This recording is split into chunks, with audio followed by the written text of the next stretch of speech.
If you want this glow on your face without using any kind of skincare product, শুধুমাত্র বাসায় থাকা natural কিছু জিনিসপত্র দিয়ে, তাহলে this video is for you. তো প্রথমেই তোমাদেরকে একটা বোলের মধ্যে নিয়ে নিতে হবে চাল আর ডাল। অ্যান্ড আমরা সবাই জানি যে চাল আর ডাল এই দুইটা ইনগ্রিডিয়েন্টস কত বেশি ভালো আমাদের স্কিনের জন্য, আমাদের স্কিনকে একদম ভেতর থেকে ক্লিন করে। সো আমি এই দুইটা ইনগ্রিডিয়েন্ট অলওয়েজ ইউজ করি। তারপর ভালো মতো ওয়াশ করে 2-3 বার, তারপর হচ্ছে গিয়ে একটা গ্রাইন্ডারে এভাবে মিক্স করে নিতে হবে। আর তোমরা চাইলে মিক্স করে রেখে দিতে পারো, বাট আই প্রেফার যে ওইটা তোমরা প্রত্যেক উইকে হচ্ছে গিয়ে বানাও, তাহলে ইটস ভেরি ইফেক্টিভ আর কি। রেখে দিলে ওইটাও কাজ করে, বাট আই প্রেফার দিস। এখন এটা তোমাদের ইচ্ছা। তারপর মিক্স করে এরকম হচ্ছে গিয়ে পিউরে টাইপের হয়ে যাবে। সো ওইটাকে এরকম একটা বোলের মধ্যে নিয়ে নিতে হবে। অ্যান্ড এটা দেখতে একটু এরকম হবে। তারপর হচ্ছে গিয়ে আমি অ্যাডিং কফি। তোমরা যে কোনো কফি ইউজ করতে পারো, নো প্রবলেম। তো এটা হচ্ছে গিয়ে পরিমাণটা তোমাদের ব্যক্তিগত ব্যাপার যে তোমরা কোথায় কতটুকু ইউজ করতে চাও। আমি ফুল বডিতে ইউজ করব। তারপর আমি adding cornstarch and it's also good for our skin. তারপর soda, it's like eating soda I guess, মানে খাওয়ার সোডা। বেকিং সোডা কিনা I really don't know, but খাওয়ার সোডা। তারপর আমি অ্যাডিং লাইম। লাইম যদি স্যুট না করে you can skip this one, no problem.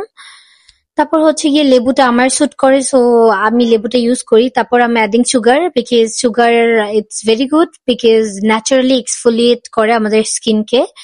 তারপর একটু হাইড্রেশনের জন্য আমি অ্যাডিং কোকোনাট অয়েল। তো কোকোনাট অয়েলটা তোমাদের যদি কারো স্যুট না করে, that's also you can skip, no problem. Olive oil use করতে পারো, বাট আমার হচ্ছে গিয়ে কোকোনাট অয়েল স্যুট করে, সো আমি এটা ইউজ করছি, কোনো প্রবলেম নেই। আমি আই থিঙ্ক 2 টেবিল স্পুনের মতো ইউজ করেছি।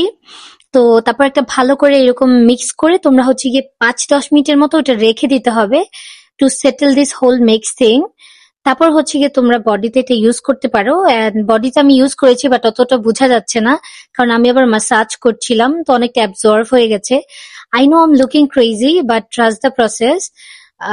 এটা খুবই ভালো একটা রেজাল্ট দিবে। তোমরা উইকলি এটা হচ্ছে গিয়ে একবার ইউজ করতে পারো। আমি উইকলি একবার ইউজ করি, আর 15 ডেজে একবার, বিকজ এটা মানে একদম ভেতর থেকে স্কিনটাকে অনেক বেশি ক্লিন করে। আর ইউজ করতে করতে তোমরা হচ্ছে গিয়ে দেখবে ন্যাচারালি তোমরা একটু ব্রাইট হয়ে গেছো। সো আর try to avoid hot water, কারণ গরম পানি আমাদের স্কিনের জন্য অত বেশি ভালো না, আমাদের চুলের জন্য ভালো না, অনেক হেয়ার ফল হয়, স্কিনকে ড্রাই করে ফেলে। তো আমি চেষ্টা করি ঠান্ডা পানি দিয়ে শাওয়ার করার, একদম অ্যাভয়েড করি হট ওয়াটার। তো যাই হোক, আমি শাওয়ার করে ফেলছিলাম, 20 মিনিটের মতো রেখেছিলাম আমি। তোমরা চাইলে তোমরা 10 মিনিট, 20 মিনিট, 25 মিনিট রাখতে পারো, it's up to you guys. So yeah guys, that was it. আমার মনে হয় যে ভিডিওটা তোমাদের জন্য অনেক হেল্পফুল হবে। সো সেভ দিস রিলস আর subscribe my YouTube channel, follow me on Facebook page. Tata, bye bye, take care.